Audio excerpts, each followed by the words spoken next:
오늘도 새벽 예배에 나온 우리 모두에게 귀한 하나님의 말씀이 은혜가 되고 축복이 되기를 주의 이름으로 축복합니다. 오늘 로마서 7장 말씀에는 혼인 관계를 통해서 율법과 또한 죄에 대해서 우리에게 말씀하시면서 그 안에 있는 우리의 모습에 대해서 사도 바울은 이 귀한 말씀을 통해서 우리에게 말씀을 하고 계십니다. 오늘 1절 말씀을 보니까 형제들아 내가 법 아는 자에게 말하노니 라고 말씀하고 계십니다. 이 법이라고 하는 말씀을 우리에게 먼저 이야기하고 계시는데, 여기서의 법은 모세를 통해서 기록되어진 율법을 이야기합니다. 그 율법에 대해서 아는 여러분들이여, 이렇게 말씀을 시작합니다. 그 율법에 대해서 하는 이야기가 너희는 그 법이 사람이 살 동안만 그를 주관하는 줄 알지 못하느냐라고 말씀하고 계십니다. 법에 대해서, 그 법의 효력에 대해서 먼저 설명하기를, 그 법이 어떻게 효력을 발생한다라고 말씀하고 계십니까? 그 사람이 살아 있을 동안에만 그 법이 우리에게 영향을 미친다라고 말씀을 하고 계십니다. 당연히 그렇게 되겠죠. 사람이 죽었는데 그 사람에게 아무리 그 사람이 심각한 죄를 지었다 할지라도 사람이 죽었는데 그 법을 적용할 수는 없겠죠. 사람이 죽고 났는데 어떻게 법을 적용할 수가 있겠습니까? 오늘 말씀이 그 이야기를 하고 계십니다. 율법 역시도 사람이 죽고 나게 되어지면 그 법을 적용할 수가 없습니다. 살아있는 사람에게만 이 법이 적용되게 됩니다 라고 말씀을 하고 계십니다. 더 나아가서 2절하고 3절 말씀을 보니까 이 법의 효력에 대해서 2절과 3절 말씀을 보니까 이 결혼에 대한 이야기를 하면서 이 법에 대한, 율법이 어떻게 더 강력하게 효력을 미치는지를 우리에게 말씀을 하고 계십니다. 2절하고 3절 말씀의 내용이 이런 이야기를 하고 계십니다. 한 여인이 남편과 결혼을 했습니다. 남편과 결혼을 하였기 때문에 그분은 어떻게 살아야 됩니까? 결혼한 그 남편과 평생을 같이 살아가야 됩니다. 그 결혼법이 그렇게 되어져 있죠. 근데 평생을 원래 그렇게 한 남편, 정해진 남편과 평생을 같이 살아가야 되는데, 근데 이 여자분이 다른 마음을 품고 만약 다른 남자에게 시집을 갔다고 한다면 어떻게 됩니까? 그건 잘못된 거죠. 법의 영향력을 받아서 그 사람은 분명히 잘못한 사람이 됩니다. 그러나 만약 함께 살고 있는 이 배우자가 죽었다는 거예요. 오늘 2절 3절의 말씀의 내용이 그렇죠. 함께 살고 있던 배우자가 죽게 되어지면 어떻게 됩니까? 우리가 재혼하는 게 불법입니까? 그렇지는 않죠. 재혼하는 것은 우리 역시도 허용되어지고 그것은 결혼법에 저촉이 되어지지 않는 것처럼 2절하고 3절 말씀을 통해서 우리에게 그 이야기를 하고 계십니다. 평생을 함께 살아가야 되는데 남편이 있는 동안에는 다른 데로 시집을 가면은 그것은 불법입니다. 그런데 남편이 죽고 없게 되어지면 다른 데 재혼하고 하는 것이 불법입니까? 그렇지를 않습니다 라고 하는 것을 우리에게 말씀을 하고 계십니다. 그 이야기를 하시면서 3절 후반부에 보면 이렇게 말씀하고 계시죠. 3절 중반쯤에 보면 그러나 라고 말씀하고 계시는데, 그러나 만일 남편이 죽으면 그 법에서 자유롭게 되나니 다른 남자에게 갈지라도 엄려가 되지 아니하느니라 라고 우리에게 말씀하고 계십니다. 제가 말씀드린 바와 같죠. 남편이 살아있는 동안에는 그 남편에게 종속되지만 이제는 남편이 죽었기 때문에 말씀처럼 다른 데 자유롭게 시집가도 그것은 불법이 되어지지 않습니다 라고 우리에게 말씀을 하고 계십니다. 오늘 말씀을 통해서 굳이 우리에게 결혼 이야기를 통해서 법에 대한 이야기를 하는 것은 그 옛날 율법이라고 하는 것에는 갇혀져 있었을 때는 그 율법에 종속되어지지만 율법으로 인해서 죽었을 때는 더 이상 그 율법이 우리를 어떻게 해요? 효력을 나타내지 못하고 다시금 새로운 관계를 형성시켜 나갈 수 있음을 우리에게 말씀을 하고 계십니다. 그 이야기를 구체적으로 4절에서 말씀하고 계시죠. 4절 어떻게 시작하고 계십니까? 하나님의 말씀이 이 그러므로, 지금 설명드린 바와 같이 그러므로 어떻게 해요? 내 형제들아 너희도 그리스도의 몸으로 말미암아 율법에 대하여는 어떻게 되었습니까? 죽임을 당하였으니, 율법과 어떤 관계가 있었는데 이제 그 율법에 대해서 예수 그리스도께서 친히 죽어주심으로 인하여서 율법과는 관계가 없는 사람이 되어졌고, 더 나아가서 이제 어떤 관계가 되었습니까? 이는 다른 이 곧 죽은 자 가운데서 살아나신 이에게 가서 우리가 하나님을 위하여 열매를 맺게 하려 함이라 라고 말씀하고 계십니다. 이제는 율법과의 관계를 초월하여서 죽었으므로 이제 율법에 매일 필요도 없이 다시금 이제는 하나님과 새로운 관계를 맺어서 열매를 맺을 수 있는 더욱더 친밀한 관계로 새롭게 이 관계가 형성되어졌음을 우리에게 말씀을 하고 계십니다. 그것을 조금 더 5절하고 6절 말씀에서 우리에게 조금 더 구체적으로 설명을 하고 계십니다. 5절 말씀을 먼저 제가 읽어보면 전에 율법 아래 있을 때, 우리가 육신으로 있을 때는 어떠합니까? 율법으로 말미암는 죄의 정욕이 우리 지체 중에 역사하여 우리로 사망을 위하여 열매를 맺게 하였더니. 육신, 율법 아래 거하는 육신은 어떠합니까? 율법 아래 있는 거하는 육신은 항상 율법이라고 하는 법의 제재를 당하기 때문에 그 안에 있는 우리는 어떠합니까? 죄의 정욕을 이기지 못해서 항상 율법이 저촉되는 일을 함으로 인해서 5절 하반절에 우리로 결국은 사망을 위하여 열매를 맺게 되어지는 그러한 관계 가운데 있을 수밖에 없었던 게 우리의 모습이다라고 이야기를 합니다. 이 법이 살아있는 동안에는 우리의 모습이 실제로 그러하였다라고 말씀을 하시는 거죠. 하지만 어떠합니까? 율법이 죽었죠. 예수 그리스도로 말미암아 율법의 효력이 더 이상 우리에게 미치지 못하는 가운데 6절에는 어떻게 말씀하시고 계십니까? 이제는 우리가 얽매였던 것에 대하여 죽었으므로 율법에서 벗어났으니 이 이름으로 우리가 영의 새로운 것으로 섬길 것이요 율법 조문에 묵은 것으로 아니할지니라 라고 말씀을 하고 계십니다. 결국에는 율법이 죽었기 때문에 더 이상 율법이 우리에게 미치는 효력은 없게 되어졌고 이제는 어떻게 해요? 다시금 자유롭게 되어져서 우리가 영의 새로운 것으로 섬길 것이니 율법 시대가 아닌 성령 시대에 살아가는 우리들은 은혜의 복음의 능력에 의하여서 다시금 영에 의하여서 성령에 의하여서 율법의 조문에 묵은 것으로 아니하고 다시금 하나님과 성령의 능력에 의하여서 하나님을 섬길 수 있는 관계가 되어졌음을 우리에게 말씀을 하고 계십니다.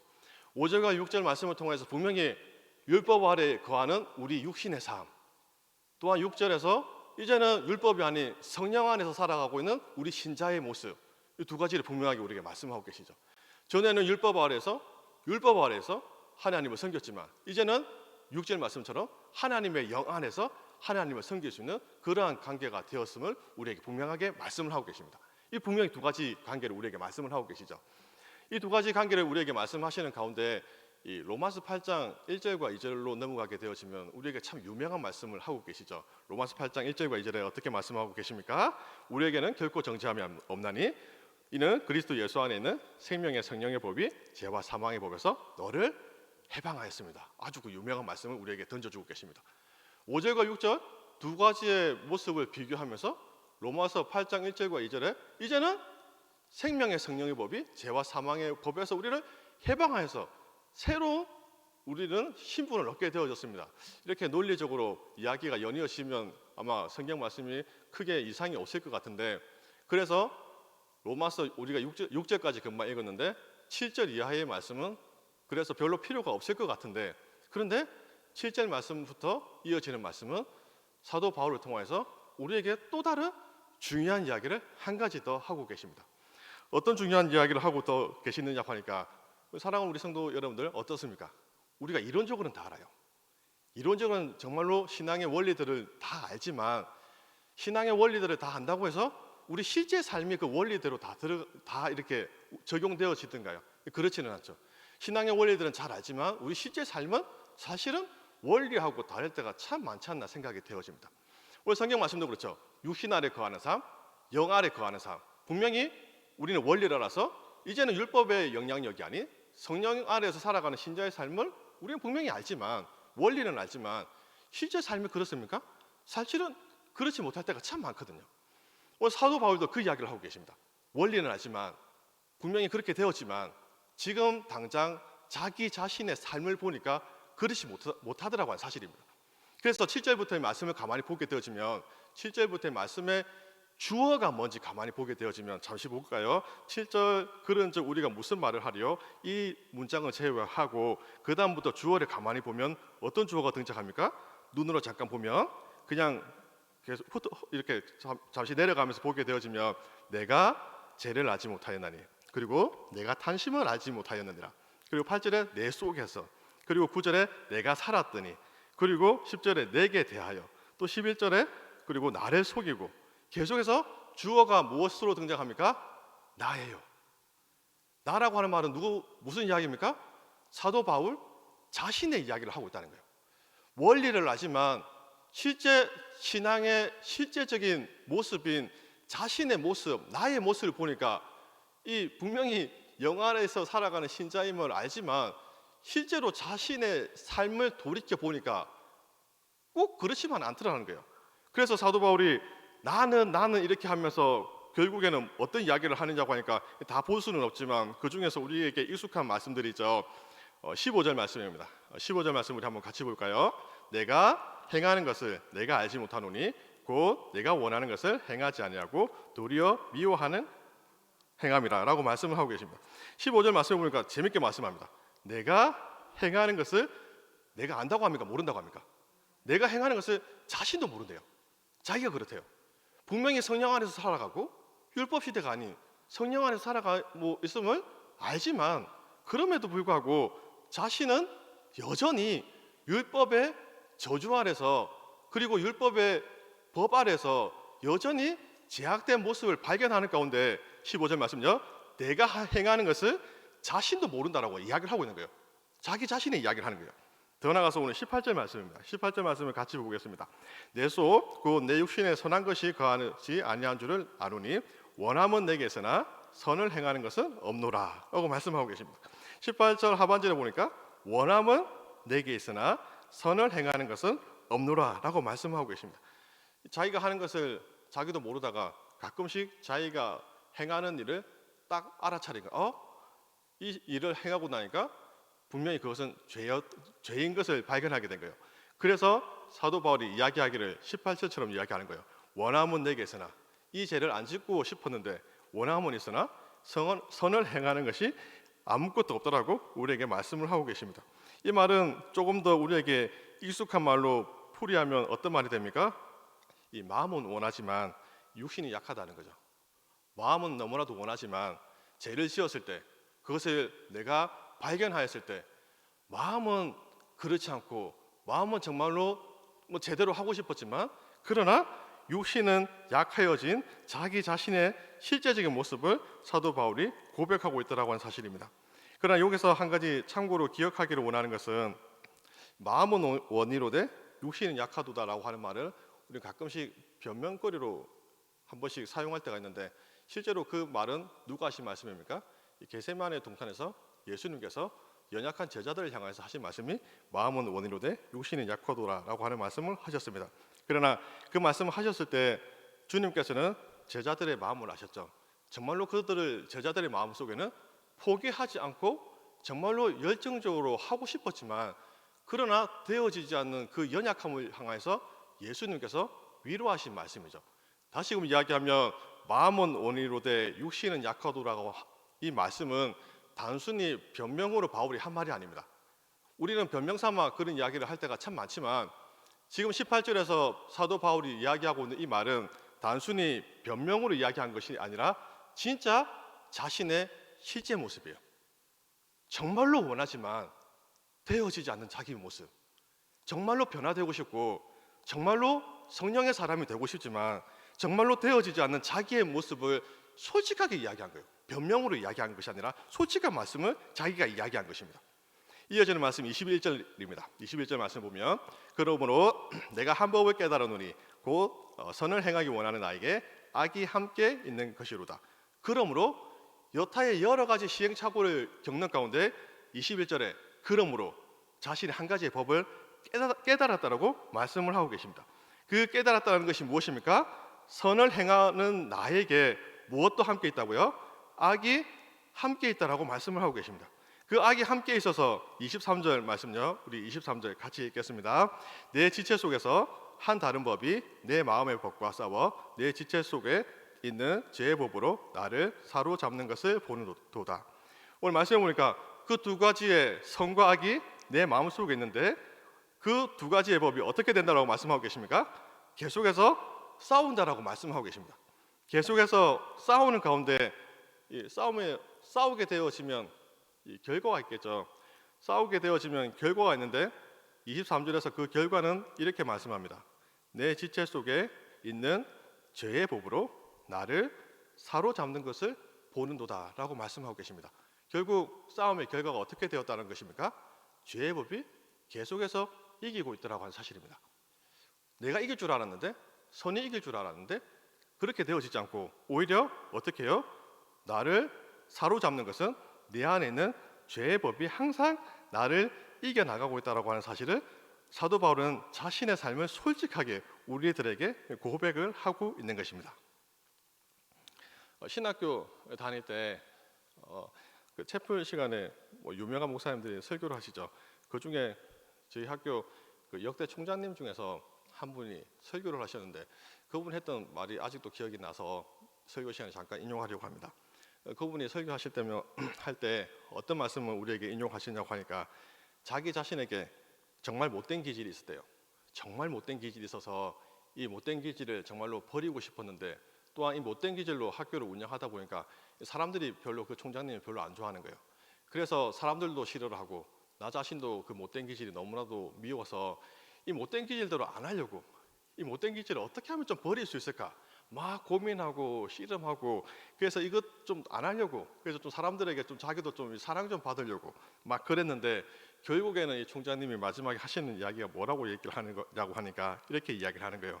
나도 그렇게 안 하고 싶은데 자기 자신이 그렇게 되는 건 자기도 어쩔 수 없다라고 얘기를 한 거예요. 이 말이 이해가 가십니까? 나도 그렇게 안 하고 싶은데, 내 안에 못된 기질대로 그게 있는 것은 나도 알겠는데 그대로 안 하고 싶은데 그럴 수밖에 없는 나 자신이 자기도 너무나도 싫다는 거예요. 내 안에 그 못된 기질들. 학교 총장님이세요. 신앙의 연배도 꽤 오래되셨고 공부도 할 만큼 꽤 많이 하셨고 그 훌륭한 분이 자기 입으로 솔직하게 우리들 앞에 고백을 한 거예요. 사도 바울처럼 내 안에 못된 기질이 있는데 이거 버리고 싶은데, 자기도 그렇게 안 하고 싶은데, 내가 그렇게 할 때마다 다른 사람들이 나 싫어하는 거 알고 있는데 그럼에도 불구하고 자기도 그렇게 되는 걸 자기도 어쩔 수 없다는 거예요. 지금 사도 바울이 그 얘기를 하는 거예요.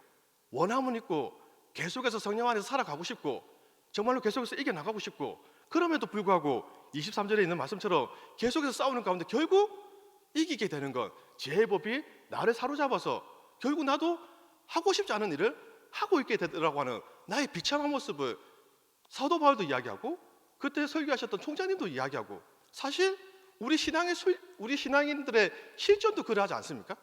이기고 싶은데 질 수밖에 없는 우리의 연약함, 그 연약함을 가운데 사도 바울은 그 모습이 너무나도 비참하고 너무나도 비참해서 오늘 24절 말씀이죠. 24절 말씀처럼 이렇게 말씀을 하고 계십니다. 어떻게 이야기하십니까? 오호라 나는 공고한 사람이로다.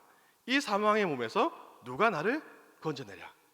한 번 더 읽어보면 오호라 나는 공고한 사람이로다. 이 사망의 몸에서 누가 나를 건져내랴.